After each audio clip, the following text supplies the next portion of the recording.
Ho never wanted to be important.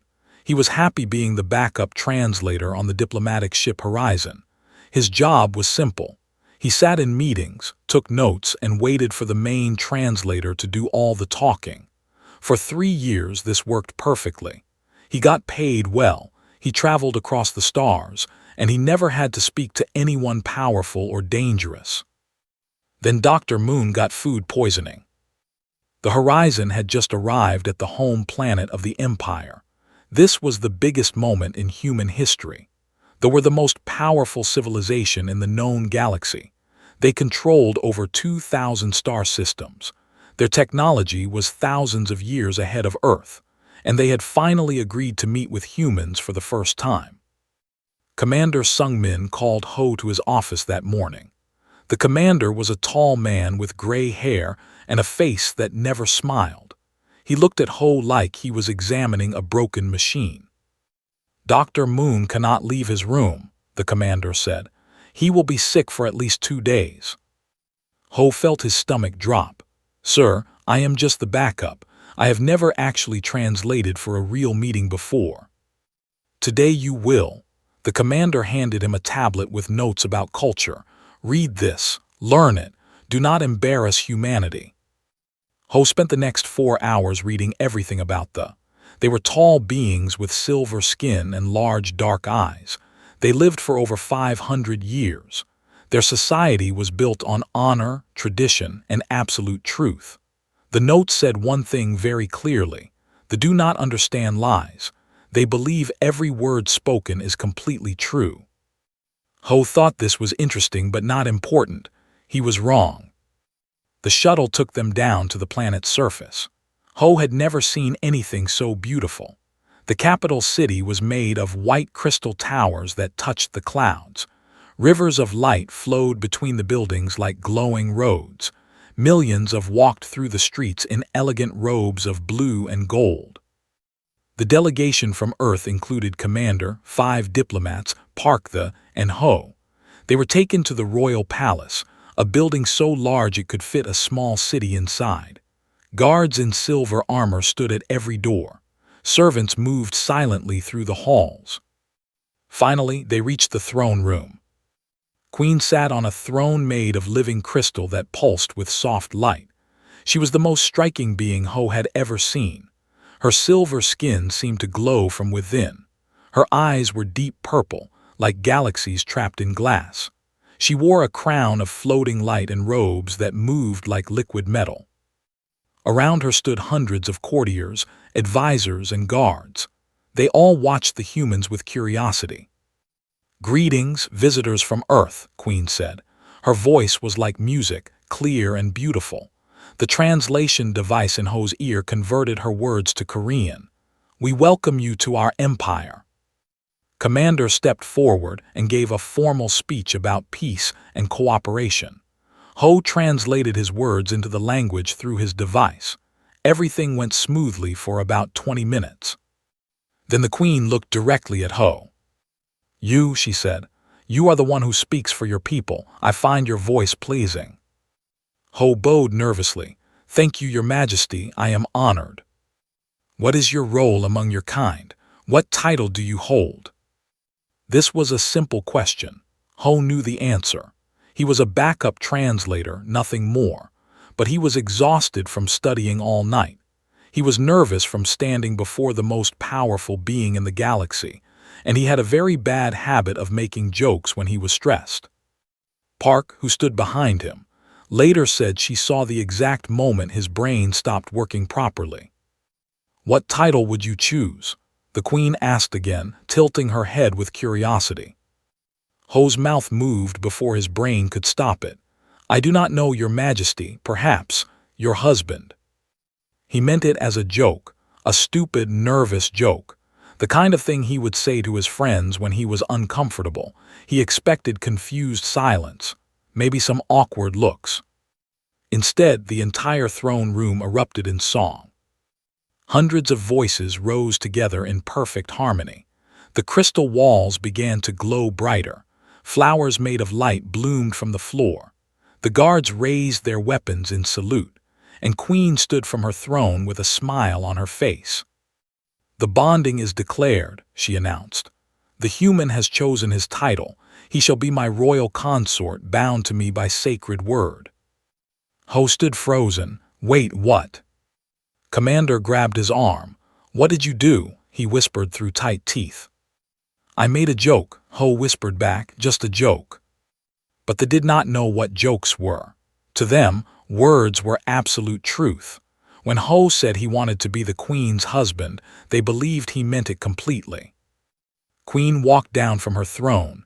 She was even taller up close, nearly 2 meters. She looked at Ho with those purple galaxy eyes and smiled warmly. I am pleased by your choice, human. It is bold. It is unexpected. Our union will bring our peoples together in ways diplomacy alone never could. Your Majesty, I think there has been a misunderstanding, Ho said desperately. In human culture, we sometimes say things we do not mean. It is called a joke. Tilted her head. You spoke words you did not mean. I do not understand. Words are truth. To speak is to declare. You declared yourself my consort before my entire court. Ho looked at Commander for help. The commander's face was the color of old paper. The diplomats behind him looked like they wanted to disappear. Park stepped forward carefully. Your Majesty, in human culture, we have something called humor. It is when we say things that are not true to create amusement. You speak false words for entertainment, seemed genuinely confused.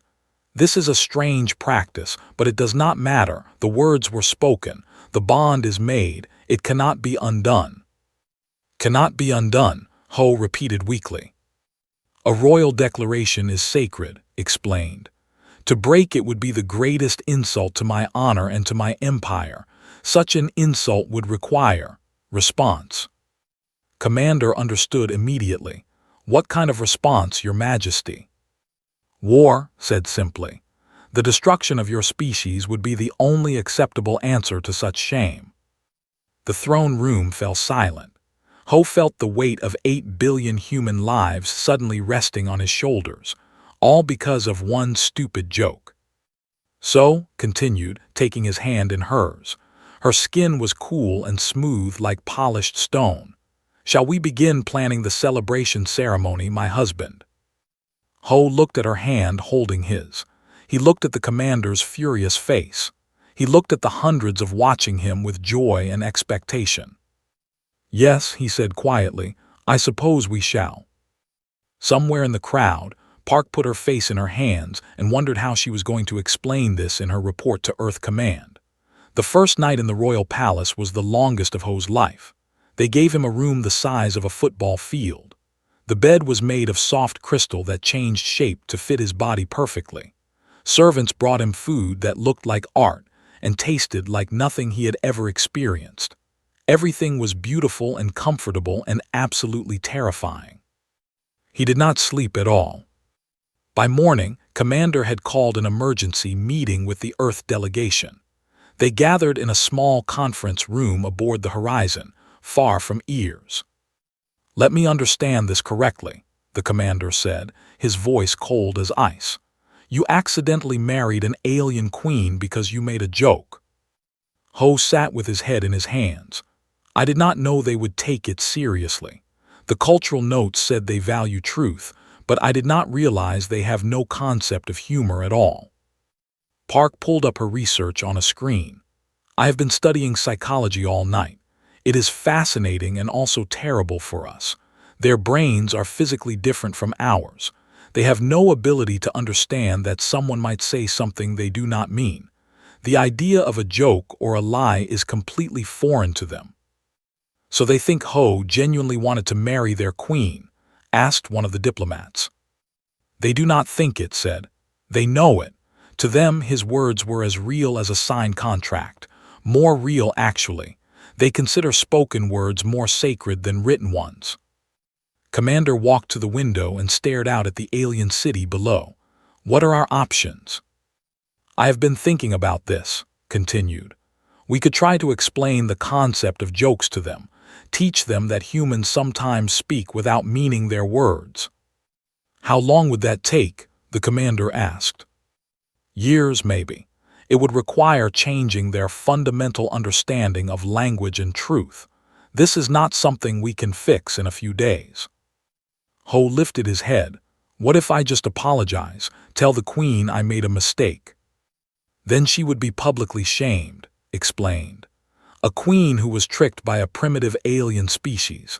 Her enemies would use it to destroy her power, and according to their law, such shame requires war to restore honor. War against Earth, Commander said flatly. War against Earth, confirmed. Their fleet could reach our planet in 3 weeks. We would have no chance of surviving. The room fell into heavy silence. Ho felt sick. Everything he had worked for, his entire career, his entire life meant nothing now. One stupid sentence had put his whole species in danger. So I have to stay married to her, he said quietly. For now, yes, Commander replied. You will play the role of royal consort while we try to find a diplomatic solution. Do not make any more jokes. Do not say anything you do not mean. And for the love of everything sacred, do not make things worse. Ho returned to the palace that afternoon. Queen was waiting for him in her garden, a vast space filled with plants that glowed and sang in soft melodies. She sat beside a fountain of liquid light, looking thoughtful. My consort returns, she said with a gentle smile. I was worried you might have fled. I considered it, Ho admitted before he could stop himself. Laughed. The sound was strange, almost mechanical, like she was doing something she had never done before. You are honest. I appreciate this quality. Ho sat down across from her, keeping a respectful distance. Your Majesty, I need to explain something about humans. Please call me when we are alone. You are my consort now. Formality is not required between us. He said, testing the name on his tongue. Humans have a practice called joking. We say things we do not mean to make ourselves or others feel amused. When I said I wanted to be your husband, I was joking. I did not mean it literally. Stared at him with those deep purple eyes. For a long moment she was completely still. Then she spoke slowly, as if trying to understand a foreign concept. You spoke words that were not true, on purpose, without intent to deceive. Yes, we do it all the time. It is part of our culture. This is very strange to me. Look down at the flowing light fountain. In my culture, words are sacred, the most powerful thing we possess. To speak is to create reality. When you said you wished to be my husband, you created that truth in the universe. Ho felt frustration rising in his chest. But I did not mean it. Does that not matter? I am trying to understand, said, but I cannot feel what you feel. My mind does not work in this way. When I hear your words, I hear only truth. I cannot hear the joke hidden beneath them. Then what do we do? Was quiet for a long time. When she finally spoke, her voice was softer than before. Perhaps you can teach me. Help me understand what a joke is. Show me how humans think. Ho had not expected this. He thought she would be angry or offended. Instead, she seemed genuinely curious. You want to learn about human humor? He asked. I want to learn about you, about your people. Is that not what a wife should do for her husband? She smiled again, that same uncertain smile, even if the marriage was a joke. Ho could not help but feel a small amount of respect for her. She was trapped in this situation just as much as he was. But instead of anger, she chose curiosity. Instead of punishment, she chose understanding. I will try to teach you, he said, but it will not be easy. The best things never are, replied. That evening, Ho learned that was not just a powerful queen. She was also alone. She had no family left. Her parents had died centuries ago. She had no siblings, no children, no friends who saw her as anything more than a ruler to obey. The crown had given her everything except companionship. When she chose to accept Ho's accidental proposal, some part of her had been hopping for something real, something unexpected, something that broke the endless cycle of tradition and formality that controlled her entire existence. Ho did not know how to feel about this. He had accidentally given hope to a lonely alien queen. Now he had to figure out what to do with that responsibility. Back on the horizon, Commander received a disturbing report. Lord Ran, a powerful military commander, had publicly questioned the Queen's judgment in accepting a human consort. He called humans primitive and unworthy. He suggested that the Queen's mind had been corrupted by alien influence. "This is bad," said, reading the report. "Ran commands a third of the fleet. If he turns against the Queen, there could be civil war." "Would that be better or worse for Earth?" the commander asked. "Worse, much worse. If Ran wins, he will blame humans for everything. He will attack Earth out of revenge. And if the Queen wins, then she stays in power and Ho remains her consort," sighed. "Either way, our translator is stuck in an alien marriage." Commander looked out at the palace in the distance. Somewhere inside, Ho was trying to explain human jokes to an alien queen while enemies gathered in the shadows. "Send a message to Earth Command," the commander said. "Tell them the situation is complicated, and tell them to pray." In the garden, Ho told about a chicken crossing a road. She listened carefully, trying to understand why this was supposed to be funny. She did not laugh, but she smiled and said she would think about it. It was a small start, but it was a start. 3 weeks passed in the palace. Ho had settled into a strange new life. Every morning, servants brought him breakfast. Every afternoon, he attended court ceremonies at side. Every evening, he sat with her in the garden and tried to teach her about humanity. It was not going well. "Tell me again about the chicken," said one evening. The twin suns of her world were setting, painting the sky in shades of purple and gold. Ho sighed. "A chicken crosses a road. Someone asks why. The answer is to get to the other side. It is funny because the answer is too simple. People expect something clever, but they get something obvious." Nodded slowly. "I understand the structure, but I do not feel the humor. My mind tells me the chicken simply had a destination. That is logical. Why would anyone laugh at logic?" "That is exactly the point. Jokes break expectations. They surprise us. The surprise creates joy." "Surprise creates fear in my people," said. "We value predictability. Knowing what comes next brings us peace." Ho leaned back and looked at the alien sky. After 3 weeks, he was beginning to understand how different they truly were. Minds worked like perfect machines. Everything was logical, orderly, truthful. There was no room for chaos or surprise or imagination. "What about stories?" he asked. "Do your people tell stories?" "We record history. We document events as they happened. We do not invent things that did not occur." "No fiction at all, no made-up tales." Shook her head. "Why would we speak of things that are not real? That would be lying." Ho thought about all the movies he loved, all the books he had read, all the songs that told stories of imaginary people and places. They had none of this. 500 years of life, and they spent it all recording truth, never dreaming, never imagining. "That sounds lonely," he said without thinking. Turned to look at him. "Lonely? We are never alone. We have billions of our kind across thousands of worlds." "But you are all the same," Ho said gently. "You all think the same way. You all speak only truth. You never surprise each other. You never make each other laugh or cry with stories. Is that not a kind of loneliness?" For a long moment did not respond. When she finally spoke, her voice was very quiet. "I have never thought about it this way, but perhaps you are correct. Perhaps that is why I find you so interesting. You are different, unpredictable. You say strange things and think strange thoughts. It is frightening and also exciting." This was progress, small but real.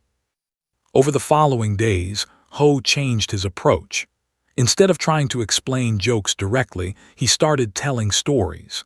He told about Earth animals, dogs that loved unconditionally, cats that ignored their owners, pandas that fell over for no reason. When he described how pandas rolled down hills and crashed into trees, something strange happened. made a sound. It was short and sudden, almost like a cough. Her eyes widened in surprise at herself. "What was that?" she asked, touching her throat. "I think," Ho said with a growing smile, "that was a laugh." "Impossible, do not laugh." "You just did. You found the pandas funny." Looked confused and a little frightened. "This has never happened to me before. What is happening to my body?" "Nothing bad. Laughter is natural for humans. It means something brought you joy or surprise. Your body is expressing happiness." Stood up and walked in circles around the garden. She seemed upset but also curious. "I have lived for 412 years.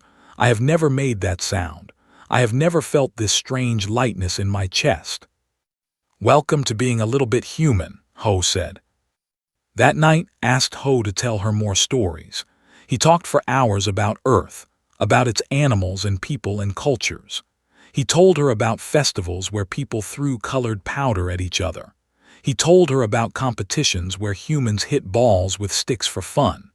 He told her about the absurd variety of food humans created just because they were bored. Listened to everything with intense focus. Occasionally, she made that small laughing sound again. Each time, she seemed surprised by herself. But not everyone was happy about these changes. Lord Ran had been watching carefully. He had spies throughout the palace and they reported everything. The queen was spending too much time with the human. She was making strange sounds. She was becoming unpredictable. Ran called a meeting of his supporters in a secret chamber beneath his fortress. 12 of the most powerful nobles in the empire gathered around a table made of dark crystal. "The queen is infected," Ran declared. "The human has poisoned her mind with alien corruption. She laughs now like a primitive beast. She speaks of things that are not real. This cannot continue." "What do you propose?" asked one of the nobles. "The human must be removed. If he dies, the queen will return to normal. Our empire will be safe." "But he is the royal consort. Killing him would be a crime against the throne." Rand smiled coldly. "There are ways to remove a consort without murder, ancient laws that have not been used in centuries. I have been studying them." He pulled out a scroll made of light and projected its contents above the table. "The right of challenge. Any noble may question the worthiness of a royal consort. If the challenge is accepted, the consort must prove themselves in combat or be cast out in shame." "Combat against what?" "Against a champion of my choosing. The human is weak and small. He would not survive 10 seconds against one of our warriors." The nobles murmured among themselves. The plan was legal, if cruel, and it would solve the problem of the human without directly attacking the queen. "When do we act?" one noble asked. "Soon, before the corruption spreads further, before others begin to laugh." Back in the palace, Ho knew nothing of this danger. He was too busy teaching about music. He had found a way to make the translation device play songs from Earth. He showed her everything from ancient traditional Korean music to modern pop songs. Was fascinated by the concept of rhythm and melody used together. Had ceremonial sounds, but nothing like human music. When Ho played a sad song about lost love, felt something strange in her eyes. "What is this?" she asked, touching her face. "My eyes are producing water." "Those are tears," Ho explained. "The music made you feel sadness. Tears are how humans express strong emotions." "I have never cried before. My people do not cry." "Your people never had sad songs before." Wiped her eyes with confusion and wonder. In 400 years she had never experienced so many new feelings. The human was changing her in ways she did not fully understand. Part of her was frightened, but a larger part wanted to know more, wanted to feel more. On the horizon, Park intercepted a coded transmission between nobles. She could not decode all of it, but she understood enough to know that something bad was being planned, something involving Ho. She immediately contacted Commander and shared her concerns. "They are going to move against him. she said. I do not know how or when, but they see him as a threat. Can we extract him, bring him back to the ship? If he leaves the palace without the Queen's permission, it would be seen as abandonment. That would be just as bad as the original insult. War would follow. Commander closed his eyes. So he is trapped. Either he stays and faces whatever they have planned, or he runs and dooms us all. There is another option, said slowly. He fights back, shows them that humans are not weak, that we are not easy to defeat. He is a translator, not a soldier. He is also creative, unpredictable, and unlike anything they have ever faced. Maybe that will be enough. The commander did not look convinced, but he nodded slowly. Warn him, let him know enemies are coming, at least give him a chance to prepare. That night found a way to send a secret message to Ho through the palace communication system. It contained only 4 words. Danger approaches, be ready. Ho read the message in his room, alone in the dark. He had no weapons, no fighting skills, no allies except a queen who was just learning how to laugh. But he had something that did not. He had the ability to do the unexpected. He just needed to figure out how. After receiving warning, Ho could not sleep. He spent the whole night thinking about his situation. He was a translator trapped in an alien palace, married to a queen he barely knew, with enemies plotting against him in the shadows. The situation seemed impossible. But he was also human, and humans had survived impossible situations for thousands of years. The next morning, he asked to walk with him through the palace. She agreed happily, thinking he wanted to continue their lessons about human culture. But Ho had a different purpose. He needed to understand the battlefield he was standing on. Tell me about the nobles, he said as they walked through a long hall filled with statues of ancient rulers. Who has power here besides you? Looked at him with curiosity. You wish to understand our politics. I wish to understand everything about your world. Is that not what a good consort should do? This answer seemed to please her. The High Council holds significant power, 12 noble houses that have served the empire for thousands of years. They advise me on matters of war, trade, and law. I cannot ignore their opinions without good reason. And if they disagree with you? It depends on the matter. For small things they complain but obey. For large things they can demand that I justify my decisions before the ancient laws. If I cannot justify myself, my power becomes weaker. Ho thought about this carefully. What about Lord Ran? I have heard his name spoken with fear. His expression became serious. Ran commands the Third Fleet, the largest military force in the Empire. His family has produced warriors for 10,000 years. He believes in tradition, strength, and purity. He does not approve of our union. Because I am human. Because you are different. Change frightens him. He believes the old ways are the only safe ways. They continued walking in silence. Ho studied the palace layout, noting doors and passages and guards. He was not planning anything specific yet, but information was always valuable. That afternoon, Ho made a decision. If enemies were coming for him, he needed allies. And the best ally he could have was standing right next to him. He needed to truly understand humans, not just find them amusing, but understand how they thought and why they survived. He took her to a private room and asked her to sit. Today I want to teach you something important, he said. Something that explains why humans have survived despite being weak and short-lived. Sat attentively, I am listening. Humans lie, we deceive. We say things that are not true, and this is not always bad.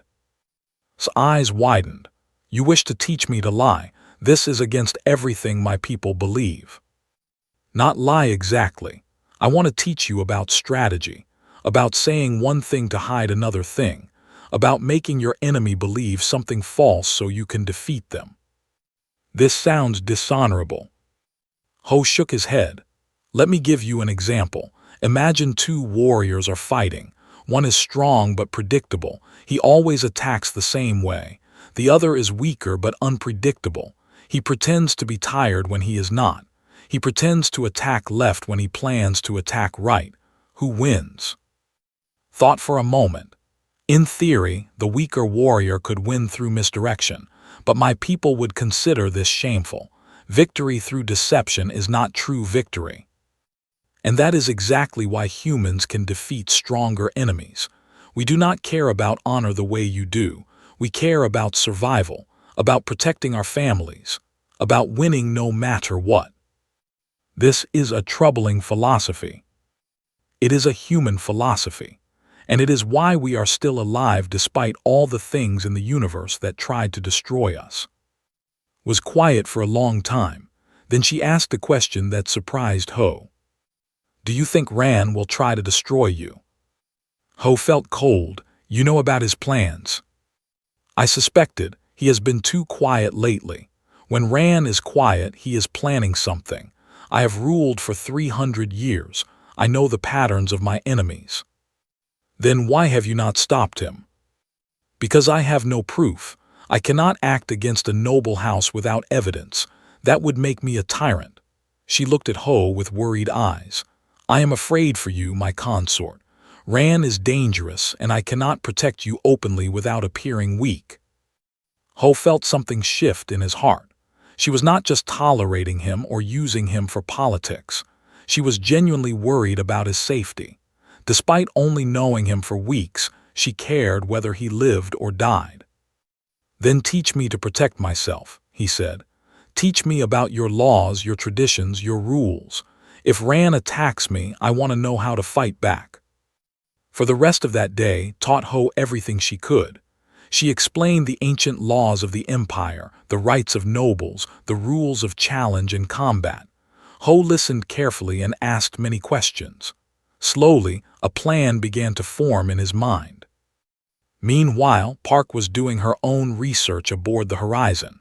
She had been studying combat techniques, looking for weaknesses that a human might exploit. Their fighting style is completely different from ours, she explained to Commander. They are stronger and faster than humans, but they are also predictable. Every move follows a pattern. Every attack is telegraphed in advance. Why is that? The commander asked. Because they cannot lie, they cannot deceive. When a warrior decides to punch left, his entire body shows that intention. They do not know how to hide their movements. So a human fighter could use misdirection against them. In theory, yes, but Ho is not a fighter. He had basic military training like all diplomatic personnel, but nothing that would help him against a trained warrior. Commander frowned. Then what advantage does he have? His mind, his ability to think creatively, his willingness to break rules that the do not even know exist. Paused. If he can find a way to fight that no expects, he might have a chance. That night, Ho asked about human food. Specifically, he asked if he could make dinner for her. The palace kitchen staff was confused but cooperative. They gave Ho ingredients that seemed similar to what he needed. After an hour of work, he emerged with a simple dish. Kimchi fried rice, made with alien vegetables that looked close enough to Earth ingredients. Had never eaten with her hands before. She had never used chopsticks. She had never tasted anything spicy. The experience was entirely new to her. When she took her first bite, her eyes went wide. She coughed. She grabbed water and drank it quickly. Then she looked at the bowl with something like wonder. This food attacked me, she said. It is called spicy, Ho explained. The burning sensation is part of the experience. Why would anyone eat something that hurts? Because the pain creates pleasure. After the burning stops, you feel a warm happiness. It is strange, but humans enjoy it. Took another careful bite. She winced at the spice but kept eating. After a few minutes, she made that small laughing sound again. It killed me, she said. Ho grinned. Did you just make a joke? Looked surprised at herself. I think I did. The food did not actually kill me, but I said it did because the experience was so intense. This is how jokes work. You are learning. For the first time since arriving on this planet, Ho felt genuine hope was changing. She was becoming something new, something that was not fully anymore. Whether this was good or bad, he did not know. But it meant that change was possible. It meant that two very different people could find common ground. It also meant that when Rand finally made his move, Ho would not be alone. In his fortress across the capital, Lord Rand received a report from his spies. The Queen had eaten with her hands. She had made strange sounds that resembled laughter. She had said the word killed when referring to food that had not killed anyone. The corruption was spreading faster than he expected. He could not wait any longer. Tomorrow he would issue the challenge. Tomorrow the human would face justice. And tomorrow the empire would be pure again. He did not know that Ho was ready. He did not know that the weak human translator had spent weeks studying law and tradition. He did not know that somewhere on the horizon, Park had just finished designing a training program specifically for fighting warriors. Lord Rand was about to learn what happened when you underestimated humans. The lesson would be painful. The challenge came at midday during a full session of the High Council. Ho stood beside as she conducted the regular business of empire. Representatives from distant worlds reported on trade and security. Nobles discussed new laws and old disputes. Everything was calm and orderly, exactly as the preferred. Then Lord Rand stepped forward. He was massive, even for an nearly 2.5 meters tall, with shoulders like mountains and arms thick as tree trunks. His silver skin had a darker shade than most, almost gray. His eyes were not purple but deep red, marking him as a member of the warrior caste. "I invoke the right of challenge," he announced. His voice echoed through the chamber like thunder. The room went silent, every turn to look at him remained calm, but Ho could see tension in her shoulders. "On what grounds, Lord Rand?" "The royal consort is unworthy. He is a member of a primitive species that speaks false words. He has corrupted your majesty with alien practices. He has weakened the throne and shamed our empire." Murmurs spread through the council. Some nobles looked angry, others looked worried. A few seemed to agree with Rand. "These are serious accusations," said. "Do you have evidence?" "I have witnesses. Servants who saw your majesty eating with bare hands like an animal. Guards who heard strange sounds from your chambers. The human has taught you to lie, to joke, to behave in ways no should behave." "And if I deny these accusations?" Rand smiled coldly. "Then the matter is settled by combat, as ancient law demands. The consort must prove his worthiness through battle against my chosen champion." Ho felt every eye in the room turn toward him. He was suddenly very aware of how small and fragile he looked compared to the around him. Started to speak. "I will select a champion to fight on behalf of." "I will fight myself," Ho interrupted. Silence crashed through the chamber. Even Rand looked surprised. Grabbed his arm. "What are you doing? You cannot win against an warrior." "Maybe not," Ho said quietly. "But if you choose a champion for me, Rand wins either way. If your champion loses, I am unworthy. If your champion wins, everyone will say I was too weak to fight my own battles. This is about my honor. I must defend it myself." "This is suicide." "This is humanity." Ho looked her in the eyes. "Trust me." Stared at him for a long moment. She saw something in his eyes that she had not seen before.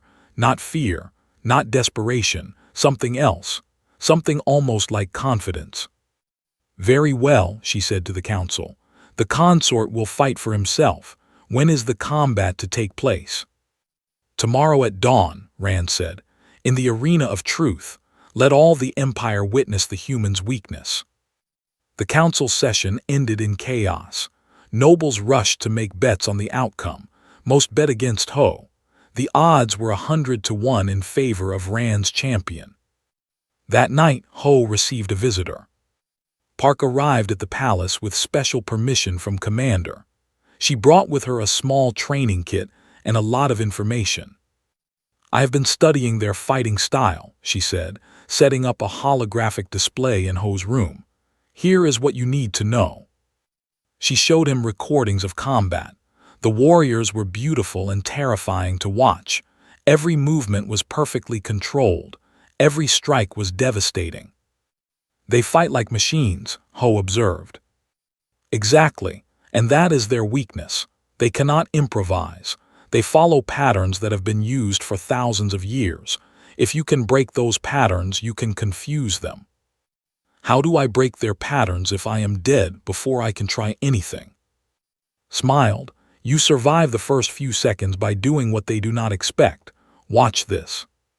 She showed him a specific combat sequence. And Warrior always started with the same movements: a step forward, a rising strike, a spinning kick. Every warrior followed this opening exactly. "When he steps forward, do not step back," explained. "Step sideways. No, not like that. Step diagonally forward and to the left. Get close to him, so close that his long arms become a disadvantage." They practiced for hours. Ho learned how to move in ways that would confuse a fighter. He learned how to attack joints and pressure points that were vulnerable despite their tough skin. He learned how to fall without getting hurt, how to roll away from strikes, how to create distance when he needed it. By midnight, he was exhausted but slightly less hopeless. "There is one more thing," said, "the most important thing." "What?" "Lie, fake, deceive. Show them something that is not true. Pretend to be hurt when you are not. Pretend to be weak when you are ready to attack. They have never faced an opponent who lies with their body. It will terrify them." Ho nodded slowly. Humanity's secret weapon, being dishonest. "Our ancestors survived because they could trick predators bigger and stronger than themselves. Tomorrow, you do the same thing." After left came to see him. She found him practicing strange movements in his room, stepping sideways and rolling on the ground. "You truly intend to fight," she said. "It was not a question." "I have to, for humanity, for you, for myself." Sat down on the edge of his bed.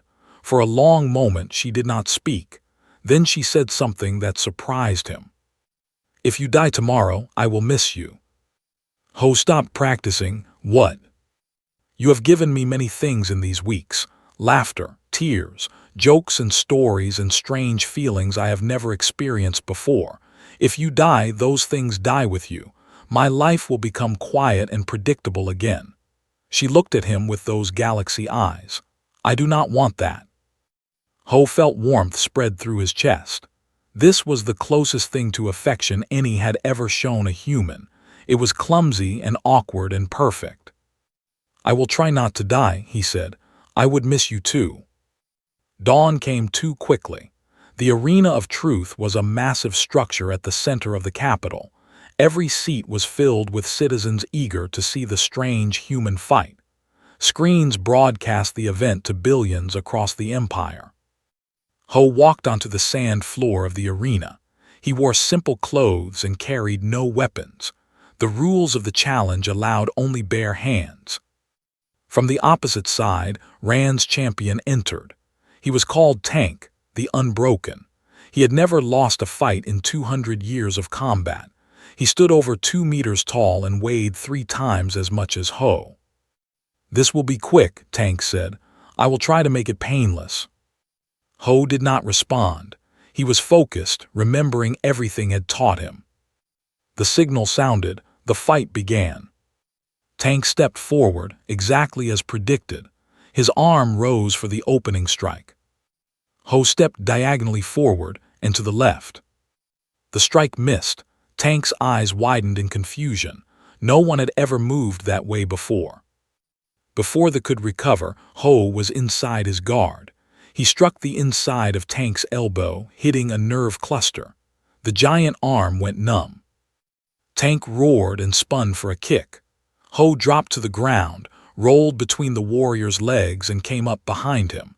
He kicked the back of Tank's knee, dropping him to one leg. The crowd gasped. No one had ever seen fighting like this. Tank recovered and turned. His eyes were filled with rage and confusion. He attacked wildly, abandoning the patterns. But Ho had expected this too. The human pretended to stumble. He fell to one knee, looking hurt and exhausted. Tank smiled and rushed in for the final blow. At the last moment, Ho moved. He was never hurt at all. He rolled aside and struck Tank's temple with all his strength as the warrior passed by. The giant crashed to the sand. He tried to rise but collapsed again. After 200 years of combat, he had finally been defeated.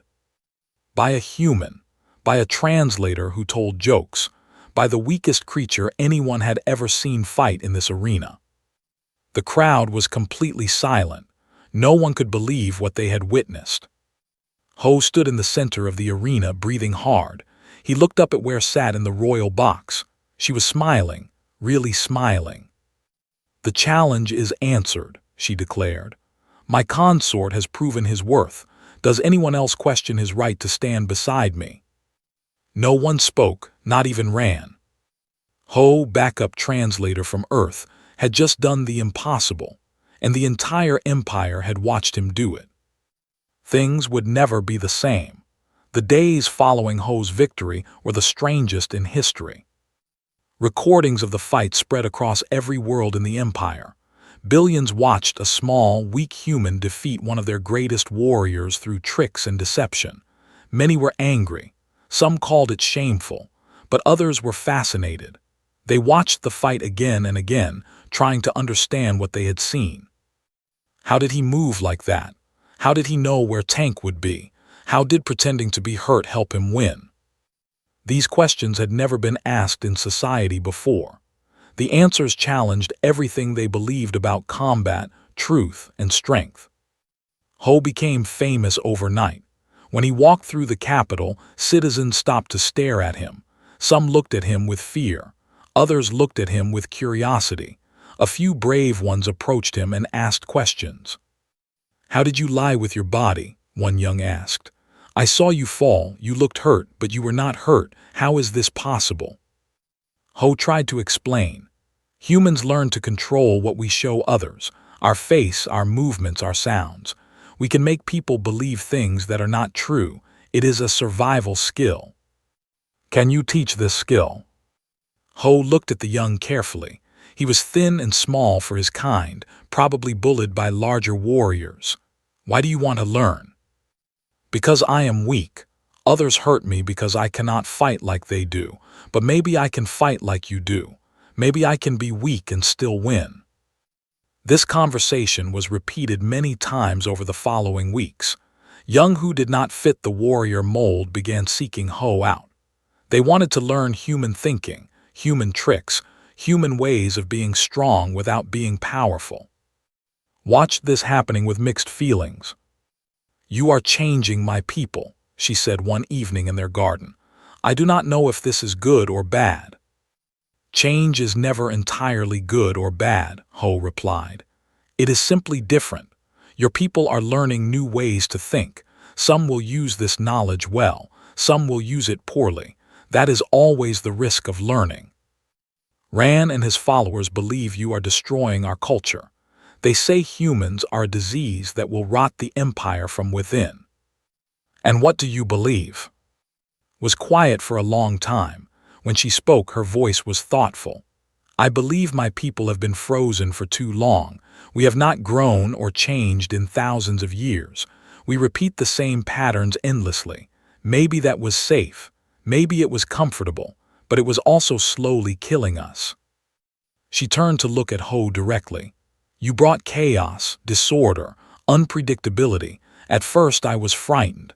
Now I wonder if this was exactly what we needed." The High Council met 3 days later to discuss the human situation. The nobles were divided. Half wanted to end the alliance with Earth and remove Ho from the palace. Half wanted to strengthen ties with humanity and learn from their strange ways. The debate lasted for hours. Voices were raised. Accusations were thrown. It was the most conflict the council had seen in centuries. Finally, stood and raised her hand for silence. "I have made a decision," she announced. Humanity is not our enemy. They are our teachers. They have shown us ways of thinking that we never imagined. This is valuable beyond measure. They have corrupted our queen, Rand shouted. Look at you, you smile, you laugh, you speak in ways that are not true. You are not the ruler we knew. No, agreed calmly. I am not. I am something new, something that combines tradition with human creativity, and I believe this new thing is stronger than either alone. She looked around the chamber at the watching nobles. I declare humanity to be teachers of the unexpected. They will have full diplomatic status in our empire. Any who wishes to learn from them may do so freely. This is my decree. Half the council erupted in applause. The other half sat in furious silence. Rand stormed out of the chamber without a word. The alliance between Earth and the Empire was formally established that same day. Commander signed the documents on behalf of humanity. Ho stood beside him as official witness. You did well, the commander said quietly as they signed the final page. I never imagined our first contact would go like this, but somehow it worked. I still do not fully understand how, Ho admitted. I made a stupid joke and ended up changing an entire civilization. That is what humans do. We stumble into situations and somehow come out ahead. It is our specialty. Park was appointed head of the new exchange program. Her job was to study human differences and find ways for both species to learn from each other. It was the most important research position in human history, and she accepted it with excitement. That night invited Ho to her private chambers for the first time. The room was vast and beautiful, filled with floating lights and singing plants, but seemed nervous, almost shy. She sat on a cushion and gestured for Ho to join her. I want to tell you something, she said, something I have never told anyone. I am listening. When you first arrived, when you spoke that joke about being my husband, I felt something strange. I knew something was wrong with your words. I could sense that you did not truly mean them, but I chose to accept them anyway. Ho stared at her. You knew it was not real. Not exactly knew, but I felt something was strange. I ignored that feeling because I wanted what you offered to be true. She looked down at her hands. I have been alone for so long. When I heard your words, even if they were strange, I wanted to believe them. I wanted someone to choose me. Does that make sense? It makes perfect sense. You wanted connection. You wanted someone who was not just obeying tradition or following rules. Yes, that is exactly right. Finally looked up at him. In these weeks you have given me what I wanted, laughter, surprise, joy, things I never knew I was missing. I am grateful for this accident that brought us together. Ho reached out and took her hand. Her silver skin was cool and smooth, but somehow familiar now. I am grateful too, he said. I never expected any of this. I never wanted to be important, but now I cannot imagine being anywhere else. Smiled, that real, human-taught smile that changed her whole face. Then perhaps the joke has become something true. Perhaps it has. They sat together in comfortable silence, two beings from different worlds who had somehow found common ground. Outside, the twin suns set over the crystal city. Somewhere in the Empire, young were learning to think in new ways. Somewhere on Earth, humans were preparing to meet a galactic civilization. Everything was changing, and for once change felt like a good thing. But Rand had not given up. In his fortress he was planning something new, something more dangerous than a simple challenge. He believed the Empire was dying, infected by human weakness, and he would do anything to save it, even if it meant destroying everything first. The battle was not over yet, but for tonight Ho and had each other, and that was enough. Teach me another joke, said quietly. Ho thought for a moment. Then he told her about a man who walked into a bar. She did not understand it at first, but when he explained it, she made that small laughing sound again. And somewhere in the universe, the impossible love story of a translator and a queen continued to grow. 1 year had passed since Ho's accidental proposal. The galaxy had changed in ways no one could have predicted, and humans worked together on hundreds of worlds. Trade routes connected Earth to the great empire. Scientists shared knowledge that would have taken centuries to develop alone. The alliance was stronger than anyone had imagined possible. But the greatest change was not in politics or technology. It was in culture. Young had started telling jokes, badly at first. Their timing was wrong and they often explained the punchline too carefully, but they were trying. For the first time in their species' history, they were creating humor. Some had begun writing fiction, stories about things that never happened, people who never existed, worlds that were only dreams. These books spread across the empire like wildfire. Millions read them in secret, afraid to admit they enjoyed imaginary things. And laughter had become almost common in the capital city. That strange sound that had first made in the garden was now heard in markets and homes, and even in the palace halls. Not everyone was happy about this. Lord Ran and his followers had grown more desperate. They saw their traditional culture disappearing, replaced by human chaos. They believed the empire was falling into madness. On the anniversary of Ho's arrival, Ran made his final move. He appeared before the High Council with a formal declaration. His voice was cold and hard as he spoke.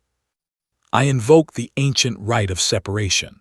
I declare that the Western provinces no longer recognize the Queen's authority. We will form our own empire, free from human corruption. The chamber erupted in shouts. This was civil war. Ran was splitting the empire in two. Remained calm on her throne. The right of separation requires support from at least 4 noble houses. Do you have this support? 4 nobles stood up and moved to stand beside Ran. They were all from warrior families, all from traditional bloodlines that had never accepted change. We have the support, Ran said. We have the 3rd Fleet. We have 12 core worlds. The separation begins now. Ho watched from his place beside the throne.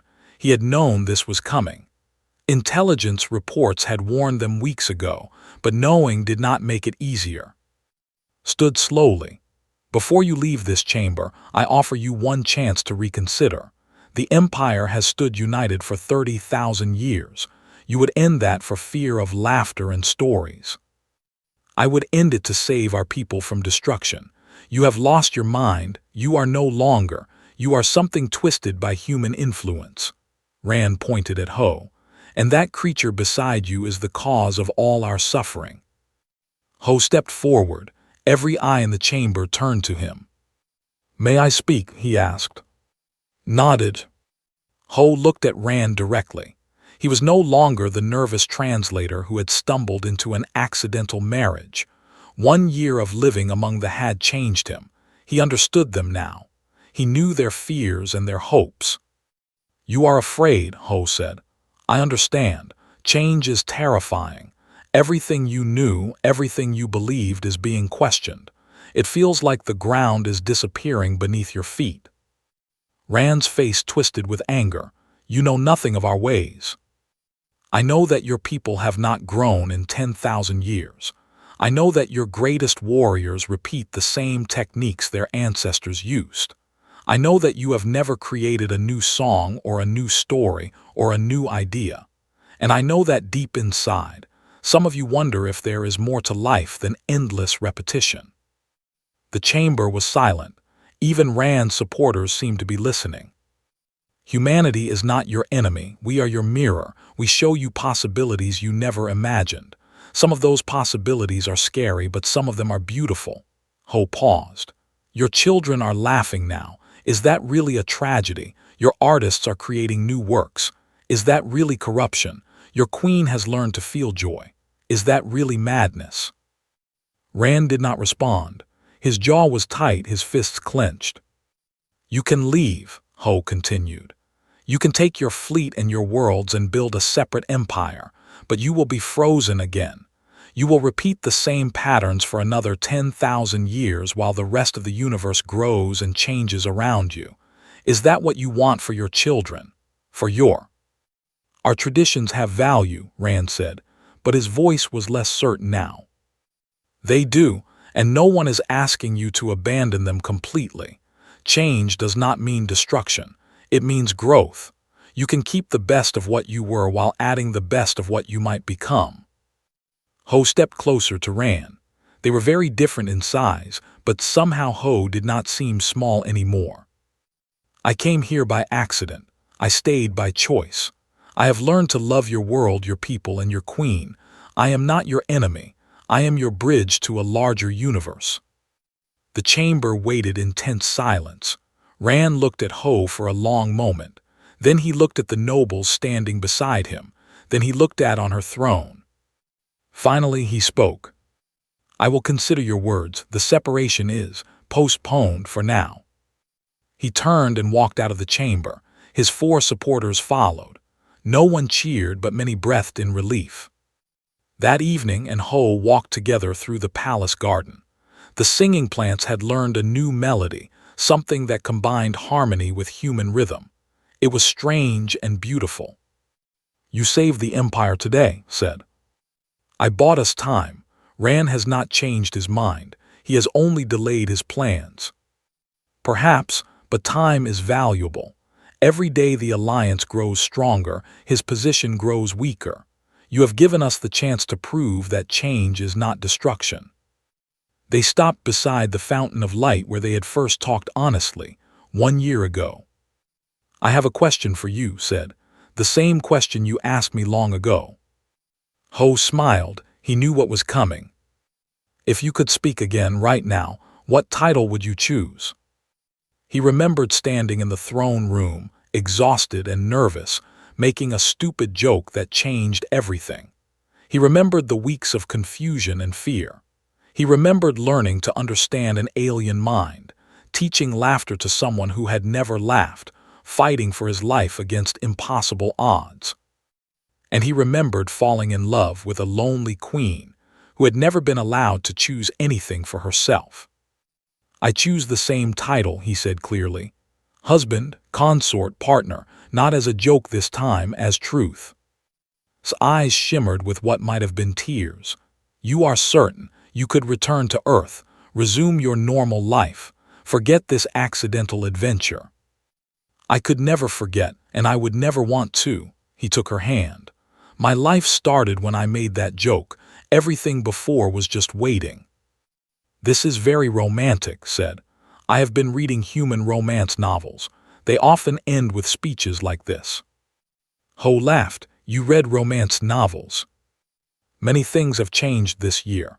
My reading habits are the least of them. They stood together as the twin suns set, casting long shadows across the crystal city. Somewhere out there, Commander was writing his memoirs. Park was teaching scientists about human creativity. Young aliens were telling jokes and writing stories and imagining new futures. And somewhere in the universe, Ho, a backup translator from Korea, was holding the hand of an alien queen who had learned to laugh. The joke had become truth, the accident had become destiny, and the impossible love story had become something beautiful and real. Teach me another joke, said softly. Ho thought for a moment. Then he told her about a translator who accidentally married an alien queen. I do not understand, she said. That is not funny, that is just what happened to you. I know, Ho said with a smile, but sometimes life is the best joke of all. Considered this for a moment. Then she made that small laughing sound, the one that had started everything. I think I understand now, she said. They walked back to the palace together, hand in hand. Tomorrow would bring new challenges. Rand was still dangerous. The Alliance still needed work. The future was still uncertain. But tonight they had each other, and that was enough. It would always be enough.